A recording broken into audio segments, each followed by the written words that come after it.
Gun ತೋರಿಸಿ ಕೋಟಿ ಕೋಟಿ ಹಣ ಲೂಟಿ ಮಾಡಿರುವಂತಹ ಪ್ರಕರಣಕ್ಕೆ ಸಂಬಂಧಿಸಿದಂತೆ ಮಂಗಳೂರಿನ ಉಲ್ಲಾಳದ ಸರ್ಕಾರಿ ಸಹಕಾರಿ ಬ್ಯಾಂಕ್ ದರೋಡೆ ಕೇಸ್ಗೆ ಸಂಬಂಧಿಸಿದಂತೆ ಹಿರಿಯ ಪೊಲೀಸ್ ಅಧಿಕಾರಿಗಳ ಜೊತೆಯಲ್ಲಿ ಮುಖ್ಯಮಂತ್ರಿ ಸಿದ್ದರಾಮಯ್ಯನವರು ಸಭೆಯನ್ನು ನಡೆಸಿದ್ದಾರೆ. ಕೇರಳ ಗಡಿಯಲ್ಲಿನ ಸಿಸಿಟಿವಿ ಪರಿಶೀಲನೆಗೆ ಸೂಚನೆಯನ್ನ ಕೊಟ್ಟಿದ್ದಾರೆ.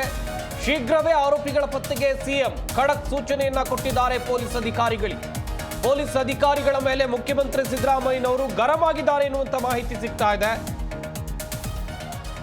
ದಕ್ಷಿಣ ಕನ್ನಡ ಜಿಲ್ಲೆಯ ಉಲ್ಲಾಳ ಸಹಕಾರಿ ಬ್ಯಾಂಕ್ ದರೋಡೆ ಕೇಸ್ಗೆ ಸಂಬಂಧಿಸಿದಂತೆ ಮುಖ್ಯಮಂತ್ರಿಗಳು ಹೈ ವೋಲ್ಟೇಜ್ ಸಭೆಯನ್ನು ನಡೆಸಿದ್ದಾರೆ ಪೊಲೀಸ್ ಅಧಿಕಾರಿಗಳ ಜೊತೆಯಲ್ಲಿ ಎನ್ನುವಂತಹ ಮಾಹಿತಿ ಸದ್ಯಕ್ಕೆ ಸಿಗ್ತಾ ಇರುವಂಥದ್ದು. ಹಿರಿಯ ಪೊಲೀಸ್ ಅಧಿಕಾರಿಗಳ ಜೊತೆಯಲ್ಲಿ ಸಭೆಯನ್ನು ನಡೆಸಿದ್ದಾರೆ. ಅಷ್ಟೇ ಅಲ್ಲದೆ ದಕ್ಷಿಣ ಕನ್ನಡ ಜಿಲ್ಲೆಗೆ ಹೊಂದಿಕೊಂಡಿರುವಂತಹ ಬೇರೆ ಜಿಲ್ಲೆಗಳು ಅಥವಾ ಬೇರೆ ರಾಜ್ಯ ಇಲ್ಲಿಯೂ ಕೂಡ ಪರಿಶೀಲನೆಯನ್ನ ನಡೆಸಬೇಕು ಎನ್ನುವುದಾಗಿ ಖಡಕ್ ಸೂಚನೆಯನ್ನ ಕೊಟ್ಟಿದ್ದಾರೆ. ರಾಜ್ಯದಲ್ಲಿ ಕಾನೂನು ಸುವ್ಯವಸ್ಥೆ ಏನಾಗ್ತಾ ಇದೆ ಎನ್ನುವುದಾಗಿ ಪ್ರಶ್ನೆಗಳನ್ನ ಜನರು ಕೂಡ ಕೇಳ್ತಾ ಇದ್ದಾರೆ. ಸಹಕಾರಿ ಬ್ಯಾಂಕ್ನಲ್ಲಿ ಭದ್ರತಾ ಸಿಬ್ಬಂದಿ ಇರಲಿಲ್ಲ, 5-6 ಮಂದಿ ಮಾತ್ರ ಬ್ಯಾಂಕ್ ಸಿಬ್ಬಂದಿ ಇದ್ರು. ಎಲ್ಲಾ ಟೋಲ್ಗಳಲ್ಲೂ ಬಿಗಿ ತಪಾಸಣೆಯನ್ನು ನಡೆಸಬೇಕು. ಪೊಲೀಸ್ ಅಧಿಕಾರಿಗಳಿಗೆ ಮುಖ್ಯಮಂತ್ರಿ ಸಿದ್ದರಾಮಯ್ಯನವರು ಈ ರೀತಿಯಾಗಿ ಸೂಚನೆಯನ್ನು ಕೊಟ್ಟಿದ್ದಾರೆ. ದಕ್ಷಿಣ ಕನ್ನಡ ಜಿಲ್ಲೆಯ ಉಲ್ಲಾಳ ಕೋಟೆಕಾರ್ನಲ್ಲಿ ಹಾಡ ಹಗಲೇ ಬ್ಯಾಂಕ್ ದರೋಡೆ ಆಗ್ಬಿಟ್ಟಿದೆ. ಕೋಟಿಗಟ್ಟಲೆ 10 ಕೋಟಿಗೂ ಅಧಿಕ ಹಣ ಇತ್ತು ಎನ್ನುವಂಥದ್ದು ಗೊತ್ತಾಗಿದೆ.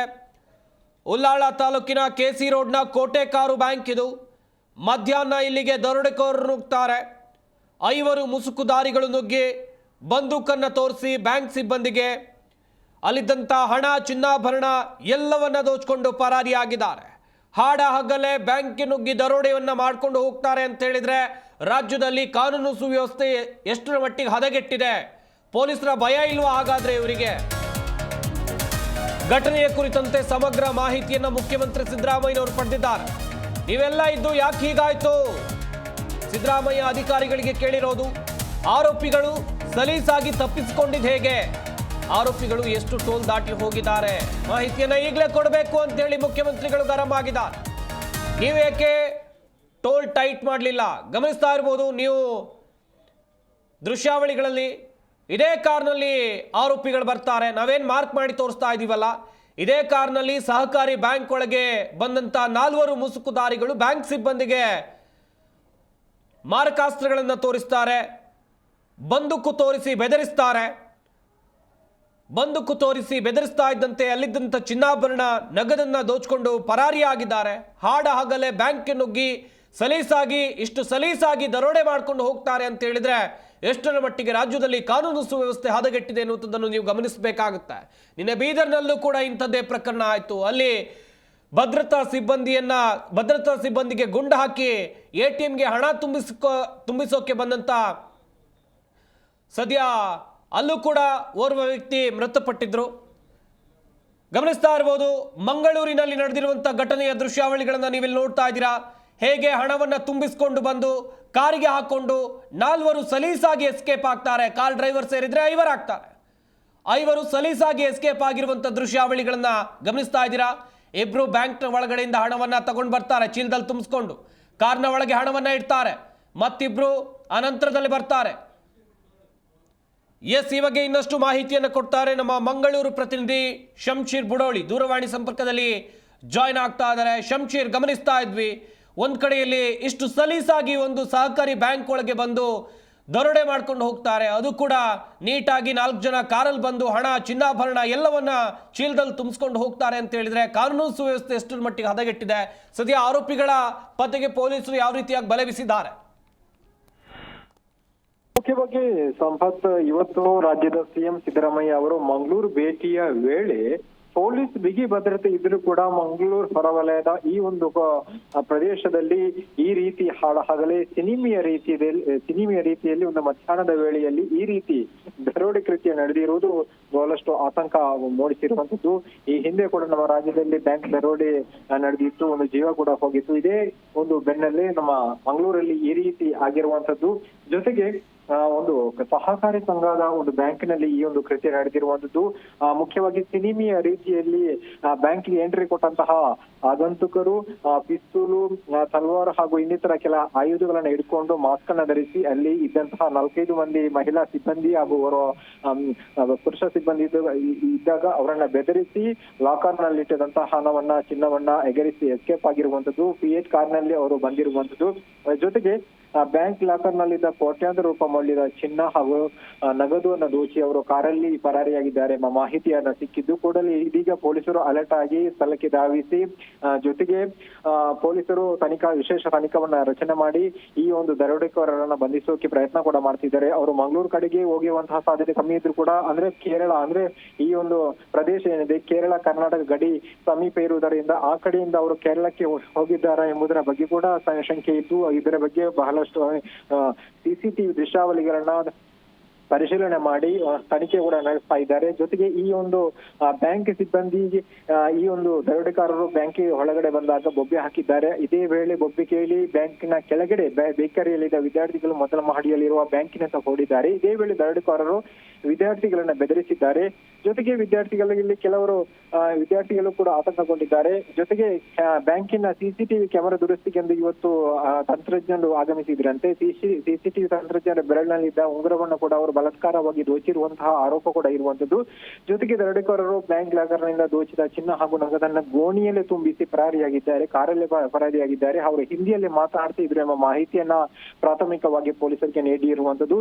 ಜೊತೆಗೆ ಈ ಒಂದು ಘಟನೆ ನಡೀತಾ ಇದ್ದಂತೆ ವಿಧಾನಸಭಾಧ್ಯಕ್ಷ UT ಖಾದರ್ ಅವರು ಸ್ಥಳಕ್ಕೆ ಭೇಟಿ ನೀಡಿ ACP ಯಿಂದ ತನಿಖೆಯ ವಿವರವನ್ನು ಪಡೆದಿದ್ದಾರೆ. ದರೋಡೆಕೋರರ ಶೀಘ್ರ ಪತ್ತೆಗೆ ಕ್ರಮ ತೆಗೆದುಕೊಳ್ಳುವಂತೆ ಸೂಚನೆ ಕೂಡ ನೀಡಿದ್ದಾರೆ. ಇದೇ ವೇಳೆ ಮಂಗಳೂರು ಪ್ರವಾಸದಲ್ಲಿದ್ದಂತಹ CM ಸಿದ್ದರಾಮಯ್ಯ ಅವರು ಹಿರಿಯ ಪೊಲೀಸ್ ಅಧಿಕಾರಿಗಳ ಜೊತೆ ಒಂದು ಸಭೆಯನ್ನ ಕರೆದು ಗರಂ ಆಗಿದ್ದಾರೆ.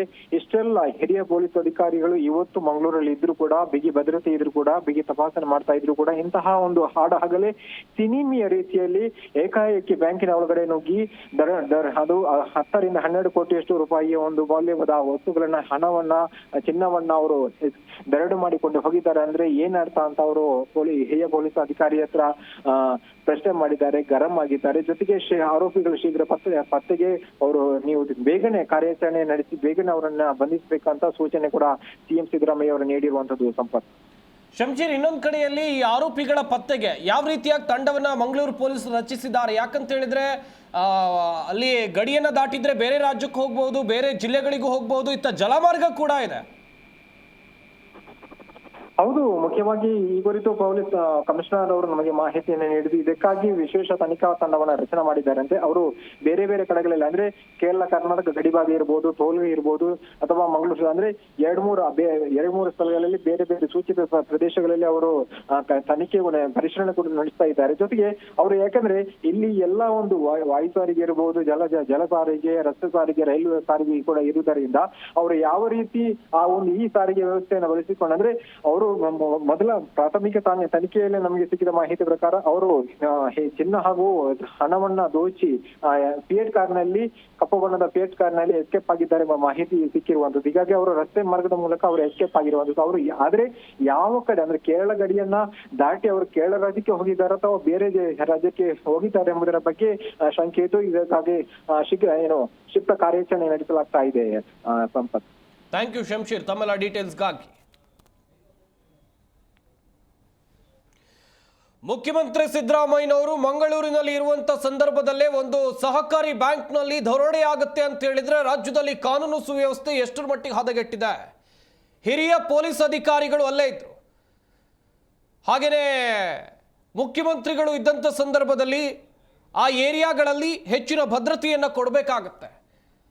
ಅಂಥ ಕಡೆಯೇ ಈ ರೀತಿಯಾಗಿ ಹಾಡಹಗಲೇ ಸಿನಿಮೆ ರೀತಿಯಲ್ಲಿ ದರೋಡೆ ಆಗುತ್ತೆ ಅಂತ ಹೇಳಿದ್ರೆ, ಅದು ಕೂಡ ಬ್ಯಾಂಕ್ ಸಿಬ್ಬಂದಿಗೆ ಬಂದೂಕು ತೋರಿಸಿ ದರೋಡೆ ಮಾಡ್ಕೊಂಡು ಹೋಗ್ತಾರೆ ಅಂತ ಹೇಳಿದ್ರೆ ಲೆಕ್ಕ ಹಾಕಿ ರಾಜ್ಯದಲ್ಲಿ ಕಾನೂನು ಸುವ್ಯವಸ್ಥೆ ಹೆಂಗಿದೆ, ಪೊಲೀಸ್ ಇಲಾಖೆ ಏನು ಮಾಡ್ತಾ ಇದೆ ಪ್ರಶ್ನೆ ಮಾಡಲೇಬೇಕಾಗುತ್ತೆ. ಪದೇ ಪದೇ ಇಂಥ ಘಟನೆಗಳು ನಡೀತಾ ಇವೆ. ನಿನ್ನೆ ತಾನೇ ಬೀದರ್ನಲ್ಲಿ, ಇವತ್ತು ಕಡಲ ನಗರಿ ಮಂಗಳೂರಿನಲ್ಲಿ. ಸದ್ಯ ಮುಖ್ಯಮಂತ್ರಿ ಸಿದ್ದರಾಮಯ್ಯನವರು ಕೂಡ ಪೊಲೀಸ್ ಇಲಾಖೆ ಅಧಿಕಾರಿಗಳ ವಿರುದ್ಧ ಗರಂ ಆಗಿದ್ದಾರೆ ಎನ್ನುವಂಥದ್ದು ಗೊತ್ತಾಗ್ತಾ ಇದೆ. ಒಂದು ಕಡೆಯಲ್ಲಿ ಈಗಾಗಲೇ ಪೊಲೀಸ್ ಇಲಾಖೆ ಅಧಿಕಾರಿಗಳು ಅಥವಾ ಪೊಲೀಸ್ ಇಲಾಖೆ ಆರೋಪಿಗಳ ಪತ್ತೆಗೆ ಹದ್ದಿನ ಕಣ್ಣಿಟ್ಟಿದ್ದಾರೆ. ಇತ್ತ ವಿಧಾನಸಭೆಯ ಸ್ಪೀಕರ್ UT ಖಾದರ್ ಕೂಡ ಅವರ ಕ್ಷೇತ್ರ ಅದು. ಅಸಹಕಾರಿ ಬ್ಯಾಂಕ್ ಅಂತ ಹೇಳಿದ್ರೆ ಘಟನೆ ನಡೆದಿರುವಂಥ ಸ್ಥಳಕ್ಕೆ ಭೇಟಿ ಕೊಟ್ಟಿದ್ದಾರೆ. ಅಲ್ಲಿನ ಅಧಿಕಾರಿಗಳಿಂದ, ಬ್ಯಾಂಕ್ ಸಿಬ್ಬಂದಿಗಳಿಂದ ಮಾಹಿತಿಯನ್ನು ಪಡೆಯುವಂಥ ಕೆಲಸವನ್ನು ಮಾಡಿದ್ದಾರೆ. ದೃಶ್ಯಾವಳಿಗಳಲ್ಲಿ ನೋಡ್ತಾ ಇದ್ದೀರಾ. ಇನ್ನೊಂದು ಕಡೆಯಲ್ಲಿ ದರೋಡೆಕೋರರು ಹಣ, ಚಿನ್ನಾಭರಣವನ್ನ ಹೇಗೆ ಫಿಯೇಟ್ ಕಾರ್ಗೆ ತುಂಬಿಸ್ಕೊಂಡು ಹೋದ್ರು ನೋಡ್ತಾ ಇದ್ದೀರಾ. ಕಾರ್ನ ಡ್ರೈವರ್ ರೆಡಿ ಆಗಿದ್ದ. ಇವರು ಬರ್ತಾ ಇರುವಂತೆ ಕಾರನ್ನ ಸ್ಟಾರ್ಟ್ ಮಾಡ್ಕೊಂಡು ಹೋಗಿ ಯಾವ ರೀತಿಯಾಗಿ ಎಸ್ಕೇಪ್ ಆಗಬೇಕು, ಎಲ್ಲವೂ ಕೂಡ ಪ್ಲಾನ್ಡ್. ಸರಿಯಾಗಿ ತಯಾರಿಯನ್ನ, ಸರಿಯಾಗಿ ಪ್ಲಾನ್ ಅನ್ನ ನಡೆಸ್ಕೊಂಡು ಇವರು ಇಲ್ಲಿಗೆ ಬಂದಿದ್ರು ಎನ್ನುವಂಥದ್ದು ವೆರಿ ಕ್ಲಿಯರ್. ಈ ದೃಶ್ಯಾವಳಿಗಳನ್ನ ನೋಡ್ತಾ ಇದ್ರೆ ಗೊತ್ತಾಗುತ್ತೆ.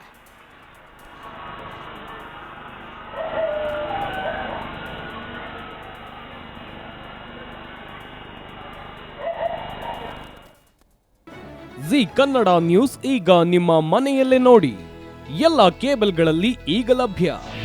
ನಿಮ್ಮ ನೆಚ್ಚಿನ ಜಿ ಕನ್ನಡ ನ್ಯೂಸ್ ಈಗ ಸನ್ ಡೈರೆಕ್ಟ್ ನಲ್ಲಿ number 292, Tata play number 1664, Jio TV number 1334, NXT digital number 30, in cable number 30, city networks 51, U digital number 162, GTPL number 17, Rockline telecommunications number 42, Shri Basaveshwara cable number 168, rural cable network 60, Vinayaka digital 57, Abhishek cable 821, city channel 53, Siddeshwara cable network 57, V4 digital Infotech 628, Surya digital networks 53, Gajanan digital number 836, Malnad Infotech private limited number